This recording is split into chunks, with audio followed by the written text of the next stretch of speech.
Shalom Aleichem. Alors, à l'heure où j'enregistre ce cours, on est à quelques jours donc, de Rosh Hashanah. En fait, on est à la moitié du mois de Elul. Et on se dirige donc tout droit vers Rosh Hashanah. La question qui se pose, comment être sauvé au jour du jugement? Quand on essaye d'analyser ce que va être le jugement de Rosh Hashanah, la place qu'il occupe, bon, on comprend qu'il faut savoir s'y préparer. Alors, il y a un texte qui est très connu, un texte de Rav Chaim Shmulevitz dans le Sichot Moussar. Rav Chaim Shmulevitz était le Rosh Yeshiva de Mir. Il explique comment être sauvé au jour du dîn. Mais alors, ce texte, il est souvent cité, mais on cite le début, mais on ne cite pas la fin. C'est la raison pour laquelle je l'ai choisi aujourd'hui pour notre réflexion, tout simplement parce que c'est un texte dont on ne maîtrise pas du tout, c'est un texte qu'on ne maîtrise pas. Tout le monde sait, effectivement, comme c'est rapporté ici, que dans la Gemara, dans Rosh Hashanah, il est écrit « Amar Rava », au nom de Rava, « Kol ha-ma'avir al midotav », toute personne donc, qui n'est pas pointilleuse, qui supporte l'offense, eh bien, « ma'avirim lo al kol peshav », c'est une personne, eh bien, on va passer dans le ciel, on va passer sur toutes ses rébellions. C'est pas seulement sur ses fautes inintentionnelles, pas seulement sur ses fautes intentionnelles, mais sur sa rébellion. On va laisser de côté donc tout ce qui a trait chez lui à la rébellion. Donc c'est absolument extraordinaire. Cette personne, elle est complètement absoute, elle est sauvée. C'est extraordinaire. Ok.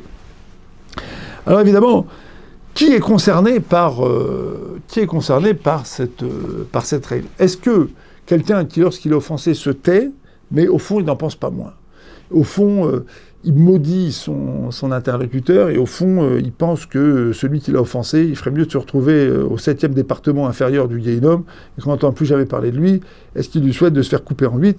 Qu'est-ce qu'il souhaite dans son fort intérieur? Alors, il dit, si finalement la personne qui se tait, elle se tait pour des mauvaises raisons, elle ne peut pas bénéficier de cette réduction, en quelque sorte, de midatadine, d'attribut de rigueur. Elle ne va pas être épargnée par l'attribut de rigueur. Ça ne suffit pas de se taire. Il faut se taire pour les bonnes raisons. Alors c'est quoi la bonne raison? C'est là que commence finalement la suite de ce texte, parce qu'en général on dit aux gens, tu veux être sauvé au jour du dîn, tu veux être sauvé au jour du jugement, eh bien apprends à te taire si on t'offense. Mais il faut comprendre au nom de quoi on doit se taire.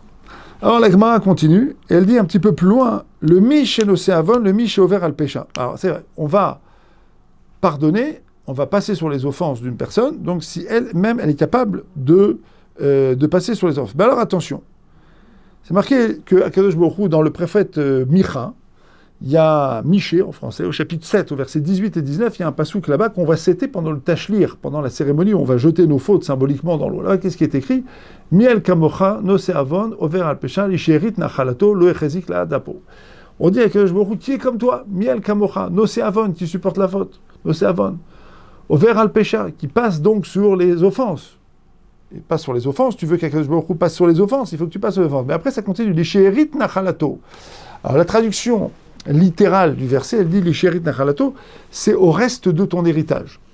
Ça veut dire, il reste des Juifs dans le monde, eh bien, au reste de ton héritage. Ça, c'est la traduction. Bon, elle est un petit peu incompréhensible en français. Le drash, c'est-à-dire l'explication du passouk au 3e niveau, elle éclaircit un petit peu les choses. Pourquoi est-ce qu'on dit à Kadosh Baruch Hu, toi, qui est comme toi, Dieu qui passe sur les offenses, qui va passer donc qui supporte la faute, qui passe les offenses, pour le she'erit nachalato. She'erit, ça veut dire le reste. Maintenant, la Gemara, elle va voir dans ce verset, elle va voir ici, en quelque sorte, une allusion. Une allusion à une personne chez Messim et Tatzma ke she'erit, qui bénéficie de cette possibilité de ne pas être atteint par la midatadine, par la tribu de rigueur, une personne qui se voit elle-même comme she'erit, comme un reste. C'est une personne qui se considère comme étant totalement imparfaite. Une personne qui se tait, elle dit finalement cette personne, elle m'offense. Pourquoi est-ce qu'elle m'offense? Hachem l'a envoyé, c'est une épreuve.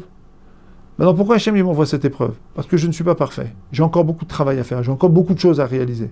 Donc, qu'est-ce que ça change? Que ce soit Dieu lui-même qui m'apparaisse, ou que cette personne qui le fasse, ou une autre occurrence qui me permet de découvrir que j'ai des défauts, qu'est-ce que ça change? Finalement, c'est Hachem qui s'adresse à moi et qui attend de me dire « tu es imparfait ». Donc la raison pour laquelle je ne réponds pas, ça n'est pas parce que je préfère me taire et supporter silencieusement l'offense et donc penser du mal de la personne qui m'a offensé. Non, la raison pour laquelle je me tais, c'est parce que je considère que cette personne, finalement, elle exprime ici une parole divine, sans le savoir. Elle, cette personne qui m'offense, elle aura son compte, elle, mais ça ne me regarde pas, c'est pas le problème. Moi, ce que je regarde ici, c'est le fait qu'il y a un message qui m'est adressé. Ce message, il me dit la chose suivante, : tu es imparfait. Donc je me tais. Parce que quelqu'un qui est imparfait, c'est quelqu'un qui se tait. Il fait son travail. D'abord, il regarde le travail qu'il a à faire. Ok. Jusque-là, tout va bien ou tout va mal. Mais alors, c'est la suite qui nous intéresse. Comment est-ce qu'on parvient à ce degré-là ? Et là, Rav Chaim Shmulevitz, il nous livre un enseignement extraordinaire, qui est un enseignement de l'école du Moussar, de cette école du Moussar qui était tellement pratiquée à Mir, et qui est finalement le vrai Moussar. Qu'est-ce qu'il dit ? Il dit la chose suivante. Il dit, c'est marqué dans Dvarim, au chapitre 28, au verset 13, c'est marqué là-bas, que Akadosh Baruch Hu dit, vous, si vous faites des brachot, Hachem s'adresse au peuple juif, il leur dit, si vous faites des brachot, si vous faites, des mitzvot, vous accomplissez les commandements, vous êtes grand, qu'est-ce qui va se passer ? Vi'item rak lemala, vous serez toujours en haut. Alors, la Gemara va dire, c'est-à-dire quoi lemala ? Elle va poser une question, elle va dire, est-ce que ça serait possible qu'on soit aussi haut qu'Hachem ? Ça signifie quoi être aussi haut qu'Hachem ? C'est-à-dire avoir la hauteur de vue sur le monde que Hachem peut avoir. Et donc, la hauteur de jugement, la hauteur de compréhension, la hauteur de pénétration du monde. On pourrait comprendre le monde comme Hachem. Un petit peu plus loin. Il est écrit, Veitem Kedoshim, vous serez saints, qui Kadosh Ani, parce que je suis saint. Et là, la Gemara demande, le Midrash demande, Yachol Kamoni, est-ce qu'on peut être saint comme Hachem ? Non. Vous serez saint, et vous aurez votre sainteté, mais elle sera moindre évidemment que la mienne, parce que vous avez un corps, vous êtes des créatures. Mais ce qui nous intéresse ici, il dit Rav Chaim Shmulevitz, c'est ce qu'on appelle la Havamina. C'est cette première pensée. Penser que les Chachamim, les sages du Midrash, les sages de la Gemara, ont imaginé que l'humain, il pourrait être aussi fort, aussi haut, il pourrait être tellement puissant, tellement fort, tellement haut, tellement élevé sur le plan psychique, mental, spirituel, qu'il puisse finalement être à l'égal d'Hachem. Comment on peut imaginer une chose pareille ? Et là, ce qu'il dit Rav Chaim Shmulevitz, il dit un truc extraordinaire. Il dit, nous, on a une très petite vision de nous-mêmes. On est très pessimiste à notre sujet. On se voit comme des hamars, comme des ânes, comme des idiots. On se voit comme des incapables. Mais les Chachamim, eux, ils ont une autre vision de l'homme.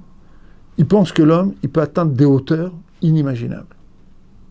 Donc ils pouvaient penser, puisqu'ils sont optimistes sur l'homme, puisqu'ils pensent que l'homme, il peut monter très haut. Alors ils pouvaient légitimement penser que l'homme, il est capable d'atteindre des dimensions extraordinaires. Ils disent, mais quoi ? Il est tellement grand, il est tellement extraordinaire, l'homme, qu'il est capable de s'élever jusqu'à la hauteur de Dieu lui-même, d'être saint comme Dieu lui-même. L'homme, il est grand comme ça. C'est ça la hauteur que l'homme, il peut atteindre. Alors on répond, on dit, non, c'est un peu moins. C'est-à-dire que les Chachamim, les sages, ils pensent que l'homme, il est immense. Tandis que nous, qu'est-ce qu'on pense ? On pense que l'homme, c'est un âne amélioré. D'ailleurs, on l'enseigne dans les écoles. C'est même un singe amélioré. Et si tu veux réfléchir sur la modestie, c'est ce parcours-là qu'il faut regarder. Regarde où tu es aujourd'hui et regarde ce que tu peux devenir. Matai yagiu masai le masai avotai. Quand est-ce que mes actes ils vont atteindre la hauteur des actes de mes ancêtres ? Areshut natun lekol adam. Chacun, il a la possibilité d'être tzadik comme Moshe Rabbeinu, d'être tzadik comme le tzadikador, d'être tzadik comme son voisin qui est tzadik. Pourquoi Hachem met des tzadikim autour de nous ? Pourquoi il met des gens bien autour de nous ? Eh bien, c'est pas Moshe Rabbeinu, dans notre entourage direct, autour de nous, à la yeshiva, à la synagogue, dans le travail, chez le voisin, dans l'immeuble. Pourquoi Hachem met des gens bien autour de nous ? Pour nous montrer la route. Pourquoi il met des grands tzadikim ? La génération, c'est pour nous montrer la route, c'est pour nous montrer la hauteur que l'homme il peut atteindre. Il dit, si tu veux travailler ta anava, il faut que tu regardes deux choses. Où tu es et le niveau que tu peux atteindre. Si tu regardes ça, alors tu vas adopter une attitude qui s'appelle la anava, et alors tu vas comprendre que quand on t'offense, il y a des fois où il faut se taire. Parce que finalement, tu as tellement de distance à parcourir, tu as tellement de travail à faire, tu as tellement de choses importantes à faire, que tu n'as même pas les oreilles pour entendre cette offense. Tu n'as même pas le ventre de t'énerver contre des gens qui t'offensent. Tu n'as pas le temps, tu ne peux pas. Tu es occupé à autre chose. La simple réflexion sur cette exigence-là, c'est une exigence, c'est une réflexion qui peut nous permettre d'arriver au Yom Hadin en comprenant ce que nous sommes, j'allais dire peut-être même parfois le drame de ce que nous sommes, et finalement ce qu'on peut devenir. Quand un homme essaye d'analyser le drame de son existence avec les défis de l'existence, il fait la comparaison, il a vraiment de quoi nourrir sa modestie. Et donc il a vraiment de quoi rester à sa vraie place, il a vraiment de quoi passer sur les offenses, il a de quoi se taire et dire que finalement c'est blessant, ça fait mal, c'est très désagréable, on a envie de répondre, mais que finalement, est-ce qu'il ne vaut pas mieux se concentrer sur autre chose, sur le vrai travail qu'on a à faire, sur les vraies possibilités que nous avons, sur les vraies forces que nous avons en nous, sur la richesse que nous avons en nous, pour pouvoir grandir. Ce choix-là, avoir conscience de ce choix-là, ce simple choix-là, avoir cette conscience-là, c'est poser les choses au bon niveau. Et donc, c'est avoir au moins un accès à ce chemin-là de la hanava, de la modestie, et donc pouvoir s'ouvrir à une certaine grandeur, à une certaine hauteur, et donc pouvoir mériter effectivement que la midat hadin, la tribu de rigueur, ne nous atteigne pas au jour du jugement, ce qui signifie qu'après Hachem ouvre la porte de la teshuva, ouvre la porte de la construction ou de la reconstruction personnelle, et permet à l'individu, pour la énième fois, de grandir. Shana Tova.